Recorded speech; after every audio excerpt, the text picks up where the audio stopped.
வணக்கம் மக்களே. என்கிட்ட ஒரு தோழி சொன்னாங்க, "எங்க வீட்டு பக்கத்துல இருக்கிறவங்க என்ன சும்மா தொந்தரவு குடுத்துட்டே இருக்கிறாங்கம்மா. என்கிட்ட எப்பவுமே சண்டை போட்டுட்டே இருக்கிறாங்க. என்னால வெளிய கூட வர முடியல. எனக்கு மனசு ரொம்ப கஷ்டமா இருக்குது. நான் என்ன பண்றதுன்னே தெரியல.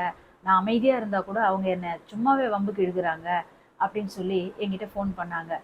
அப்போ அவங்களுக்கு நான் என்ன பதில் சொல்றது? பைபிள்ல தான் நம்மளுக்கு கடவுள் அழகா வார்த்தை குடுத்திருக்கிறாரே. அவர் சொன்ன வார்த்தைய தான் நான் அந்த அம்மாக்கு சொன்னேன். 1 பேதுரு 5வது அதிகாரத்துல 6வது வசனத்துல, ஏற்ற காலத்தில் தேவன் உங்களை உயர்த்துவார் அப்படின்ற வசனம்.